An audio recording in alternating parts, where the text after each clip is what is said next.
सलोनी की शादी होने वाली थी, पर वो अपनी शादी की मेहंदी को लेकर बहुत परेशान थी। मम्मी अब मैं क्या करूं? आप कह रहे हो कि शादी पर मेहंदी लगाना जरूरी है, पर आपको तो पता है मुझे मेहंदी से कितनी एलर्जी है। मैंने मेहंदी लगाई नहीं और मुझे छींक आनी शुरू हो जाती है, जो अगले 1 हफ्ते तक रुकने का नाम नहीं लेती। अगर मैंने जरा सी भी मेहंदी लगाई तो मेरा तो दिमाग ही खराब हो जाएगा छींक मार मार कर। तुझसे पहले तो मुझे चिंता हो रही है। नई दुल्हन के हाथों में मेहंदी लगाना जरूरी है। अगर शगन नहीं किया तो लोग कितनी बातें बनाएंगे। बचपन से ही तुझे मेहंदी से एलर्जी हो जाती है और छींकें आनी शुरू हो जाती है। अगर ऐसी बातें तेरी सास को पता चले तो मुझे डर है कहीं वो रिश्ते के लिए मना ही ना कर दे। अब ना चाहते हुए भी तुझे मेहंदी लगवानी ही पड़ेगी। मम्मी मेरी टेंशन तो अभी से शुरू हो गई है। इसका मतलब मेहंदी वाली बुक करनी पड़ेगी। हाँ वो तो करनी ही पड़ेगी। अरे तेरी सास का फोन आ रहा है, रुक जरा उठाती हूँ। हेलो, नमस्ते बहन जी। हाँ, बस अभी मेहंदी वाली को ही फोन कर रही थी। जी, वो आपने जो बताई थी। हाँ, ठीक है, जैसे ही मैं बात करती हूँ आपको बता दूंगी। क्या हुआ मम्मी? मम्मी जी क्या कह रही थी? अरे वही उन्होंने बोला है, जो मेहंदी वाली उन्होंने बताई है हमें वही बुक करनी है। बोल रही थी जब उससे बात हो जाए तो उन्हें बता दो। उनका मन है कि तुम इस मेहंदी वाली से मेहंदी लगवाओ। ठीक है फिर, अब करो जो करना है। देखा जाएगा, कोई एलर्जी हुई तो मैं तो परेशान ही हो जाऊंगी छींके मारती मारती। अभी से दिमाग खराब हो रहा है मेरा। जैसे जैसे शादी का दिन नजदीक आ रहा था, सलोनी को चिंता हो रही थी कि वो मेहंदी कैसे लगवाएगी। अगले दिन राहुल का फोन भी आ जाता है। सलोनी, मेहंदी वाली बुक कर ली मम्मी ने, तुम्हें बताया था ना? हाँ, मम्मी ने बात की है, सब कुछ समझा दिया है। मेहंदी के फंक्शन में वो पहुंच जाएंगी। सलोनी, मम्मी तुमसे बात करना चाहती हैं। मम्मी जी, हाँ करवाओ। हेलो सलोनी बेटा, मैं कह रही थी उसको बोलना मेहंदी वाली को कि अच्छे से हाथ पैर भर कर लगाएगी। मेहंदी अच्छी रचेगी तो अच्छा शगुन होगा। मेहंदी का गहरा लाल रंग मतलब पति पत्नी के रिश्ते में मजबूती और प्यार होता है। अगर तुम्हारी मेहंदी लाल गहरे रंग की रचेगी तो समझ लेना कि राहुल और तुम एक दूसरे से बहुत प्यार करते हो। जी माँ जी, मैं बोल दूंगी मेहंदी वाली को कि वो ज्यादा भरकर डिजाइन लगा देगी। हाँ, ठीक है, ये लो राहुल से बात करो। सलोनी, सुंदर सी मेहंदी लगवाना। और हाँ, वो जो नई दुल्हन जब मेहंदी लगवाती है तो हाथों में अपने पिया का नाम लिखती है। अब तुम भी जरूर लिखवाना। अच्छा? हाँ, लिखवा लूंगी। अच्छा मम्मी बुला रही है, मैं रखती हूँ। हाँ, ठीक है, बाय। सलोनी फोन रख देती है। अब ना चाहते हुए भी उसे मेहंदी लगवानी ही थी, क्योंकि सबका मन यही था कि सलोनी सुंदर सी मेहंदी लगवाए। सलोनी की शादी का दिन नजदीक आ गया। आंटी जी, दुल्हन की मेहंदी लगनी रह गई है। बाकी सब मेहमानों को मेरे साथ आइए, कॉल लड़की लगा रही है। मेहंदी ज्यादा ठंडी तो नहीं है ना? वो मुझे मेहंदी लगवाने से एलर्जी हो जाती है और बहुत छींकें आती हैं। अरे आपको मेहंदी से एलर्जी है तो आपने ये बात अपने ससुराल वालों से कही क्यों नहीं? बस ऐसे ही अच्छा नहीं लगता, कभी वो लोग सोचे, इसी वजह से हमने नहीं बताया। माँ जी का बहुत मन था कि मैं सुंदर ब्राइडल मेहंदी लगवाऊं, इसीलिए। हाँ, हमने सोचा कि उनका भी तो मन होगा कि उनकी नई नवेली बहू सुंदर मेहंदी लगवाए, इसलिए हमने उन्हें कुछ नहीं बताया। हाँ वो तो है। लाओ आप अपना हाथ दो, मैं मेहंदी लगाना शुरू कर देती हूँ। कि तभी सलोनी की सास कमरे में आ जाती है। ठहरो, सलोनी के हाथों में ये मेहंदी नहीं लगेगी। समधन जी आप और यहाँ? हाँ, मुझे फौरन यहाँ आना पड़ा। बहू को ये मेहंदी नहीं लगेगी। मुझे सच्चाई पता चल चुकी है कि मेरी होने वाली बहू को मेहंदी से एलर्जी है। सलोनी, ये बात तुमने मुझे खुद क्यों नहीं बताई? मुझे तुम्हारी ताई जी सुबह बाजार में मिली थी, इन्होंने ही मुझे ये सच बताया। वरना अगर तुम ये मेहंदी लगवा लेती तो शादी के समय कितनी परेशान होती। सलोनी बेटा, मैं तुम्हारी परेशानी जानती थी और मुझसे रहा नहीं गया, इसीलिए समधन जी जब मुझे सुबह बाजार में मिली तो मैंने उन्हें ये सच्चाई बता ही दी। सलोनी बेटा, अरे तुम तो मेरी बहू बाद में, बेटी पहले हो। तुम मुझे ये सच्चाई बताती तो मैं क्या तुमसे नाराज हो जाती? नहीं बेटा, तुम अब हमारे घर की जिम्मेदारी हो, हमसे कोई बात मत छुपाना। वो घर तुम्हारा अपना है, हम तुम्हारे अपने हैं। सॉरी मम्मी जी, बस मुझे लगा कि कहीं आप कुछ गलत ना समझो। हाँ समधन जी, बस इसी वजह से हमने आपसे ये बात नहीं कही। पर अगर सलोनी ये मेहंदी नहीं लगाएगी तो फिर? आंटी जी एक रास्ता है, अगर आप कहें तो मेरे पास मेहंदी के टैटू स्टिकर है, जो मैं अक्सर उन ब्राइडल को लगाती हूँ जिनके पास मेहंदी लगवाने का समय नहीं होता। इस मेहंदी स्टिकर से सलोनी जी को कोई परेशानी नहीं होगी। ये नॉर्मल स्टिकर है और ये देखने में भी बहुत सुंदर लगते हैं। ये देखिए मेरे पास पूरा पैक है, इसमें दोनों हाथों के दोनों पैर के सुंदर सुंदर मेहंदी के स्टिकर है। अरे वाह, लो हो गया ना काम। एक काम करो बेटा, जल्दी से ये सुंदर सुंदर मेहंदी स्टिकर मेरी बहू को लगा दो। ये तो बहुत अच्छे मेहंदी स्टिकर है। एक काम करो, तुम हम सबको ये स्टिकर मेहंदी लगाओ ताकि हम सबकी मेहंदी एक सी लगे। क्यों बहू? Thank you mummy ji, thank you so much, आप बहुत अच्छे हो। सलोनी की परेशानी चुटकियों में दूर हो गई। सलोनी की सास सचमुच बहुत अच्छी थी, उन्होंने अपनी बहू की परेशानी को समझा। उसके बाद सब मिलकर सुंदर सुंदर मेहंदी के स्टिकर अपने हाथों पर लगाते हैं। सलोनी भी स्टिकर वाली मेहंदी लगाकर बहुत ही सुंदर दुल्हन के रूप में तैयार होती है और खुशी खुशी अपने ससुराल विदा होती है। गॉड, ये आज की रात कैसे कटेगी? कल मेरी जिंदगी का सबसे बड़ा दिन है। कल अगर आदित्य सर ने अपनी फिल्म के लिए मुझे साइन कर लिया ना, तो कसम से लाइफ बन जाएगी मेरी तो। ये काम्या है। काम्या एक मॉडल है और देखने में बहुत ही खूबसूरत है। काम्या ने अब तक यूं तो मॉडलिंग के कई प्रोजेक्ट किए थे, लेकिन असल में वो तो हमेशा से एक हीरोइन बनना चाहती थी और अब उसे वो मौका मिल सकता था। अगले दिन काम्या बहुत अच्छे से तैयार हुई। उसने एक खूबसूरत ड्रेस पहनी, जिसे उसने एक बहुत ही बड़े शोरूम से काफी महंगे दाम पर खरीदा था, और वो ड्रेस पहनकर तो काम्या और भी ज्यादा खूबसूरत दिख रही थी। काम्या के पास ज्यादा पैसे नहीं थे। फिलहाल पूरे महीने में बस 1 या 2 ही मॉडलिंग के प्रोजेक्ट उसे मिल पाते थे, जिनसे उसका गुजारा बड़ी मुश्किल से चल रहा था। लेकिन फिलहाल वो जहाँ जा रही थी, वहाँ जाने के लिए उसने कोई कंजूसी नहीं की थी। उसने फौरन एक ऑटो बुक किया और फिर उसमें बैठकर वो चल दी। कहाँ जाना मैडम? आप मुझे ग्रासिया होटल छोड़ दो। ठीक है मैडम, हम आधे घंटे में पहुंच जाएंगे। ठीक है भैया।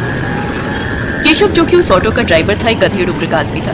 वो चुपचाप ऑटो चलाता रहा और पीछे बैठी काम्या अपने भविष्य के सपने संजोती रही। दरअसल वो शहर के सबसे बड़े और आलीशान होटल में होने वाली पार्टी में शामिल होने जा रही थी, जहां उसकी मुलाकात मशहूर फिल्म डायरेक्टर आदित्य से होने वाली थी। आदित्य फिलहाल एक मॉडल की तलाश में था, जिसे वो अपनी अपकमिंग मूवी के लिए बतौर हीरोइन साइन कर सके। काम्या को पूरा भरोसा था कि वो खुद को उस रोल के लिए साबित कर ही देगी। और फिर बस भैया, यही रोक दो। मैं आपको अंदर तक छोड़ देता हूँ मैडम जी।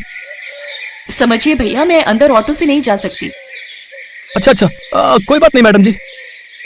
काम्या जैसे ही ऑटो से उतरी और केशव को उसके पैसे देकर आगे बढ़ी, तभी अचानक उसकी ड्रेस का ब्लाउज ऑटो के एक हुक में फंस गया और काम्या के आगे बढ़ते ही वो फट भी गया। Oh no, shit shit shit shit shit, ये आज ही होना था क्या? और वो भी इसी ड्रेस के साथ। ओह गॉड, अब मैं क्या करूं? पार्टी में कैसे जाऊंगी अब मैं? अरे अब ये क्या हो गया? ओहो, माफ कीजिए मैडम जी। नहीं भैया, इसमें आपकी कोई गलती नहीं है, मैंने ही ध्यान नहीं दिया। पर अब मैं क्या करूं? भैया ऐसा कीजिए, मुझे वापस वहीं छोड़ दीजिए जहां से लिया था। अब इस फटी ड्रेस के साथ तो मैं नहीं जा सकती पार्टी में। मैडम जी, अगर आप बुरा ना माने तो हल है मेरे पास आपकी समस्या का। है? और क्या है वो? मैडम जी, यहाँ से बस 5 मिनट की दूरी पर मेरी खोली है। वहाँ मेरी बेटी है दीक्षा। उसे सिलाई कढ़ाई, मेकअप, मेहंदी लगाना, अरे मतलब कि लड़कियों के सजने संवरने के जितने काम होते हैं ना, उनमें बड़ा मन लगता है उसका। बहुत सफाई है उसके हाथ में। तो आप चलो मेरे साथ, वो जरूर आपका कपड़ा ठीक कर देगी। पर भैया, रफू की हुई ड्रेस कौन पहनता है, और वो भी इतनी बड़ी पार्टी में?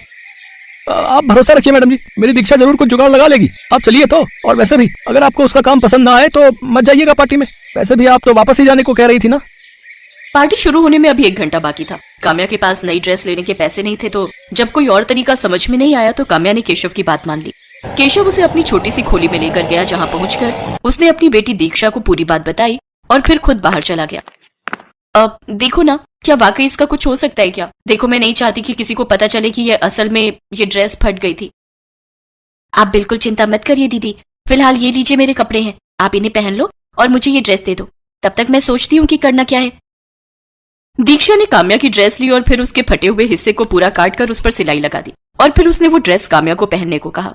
अरे पर मैं इसे पहनकर कैसे बाहर जा सकती हूँ? और तुमने ये क्या किया? तुमने तो उसे पूरा ही काट दिया। देखो, मैं मॉडर्न कपड़े पहनती हूँ पर इतने भी नहीं। ओहो दीदी, आप परेशान क्यों हो रही हो? आप इसे पहनकर तो आओ, बाकी आगे क्या करना है मैं बताती हूँ।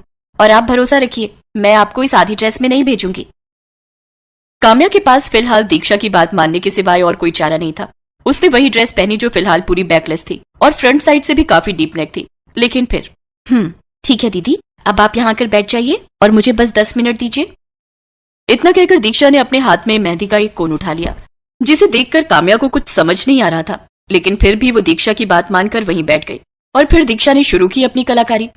उसने कुछ ही मिनटों के अंदर काम्या की पूरी बैक और फ्रंट साइड में भी मेहंदी से खूबसूरत डिजाइन बना दिया, जो वाकई देखने में बहुत खूबसूरत लग रहा था और काम्या भी काफी कंफर्टेबल महसूस कर रही थी।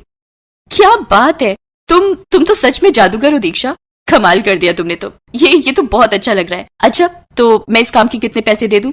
नहीं दीदी, मुझे पैसे नहीं चाहिए, मैं आपकी मदद कर पाई, मुझे इस बात की खुशी है। कोई बात नहीं दीदी, अब आप जल्दी करो, मैं पापा को बुलाती हूँ।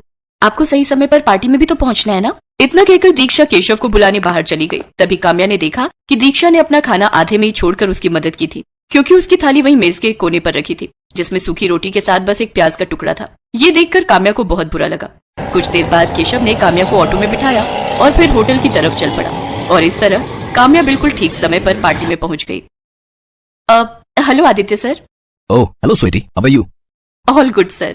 ओह my God, what a lovely dress और ये डिजाइन, वाओ। जरा पीछे घूमो, यू आर लुकिंग ऑसम। वैसे डिजाइनर कौन सा है?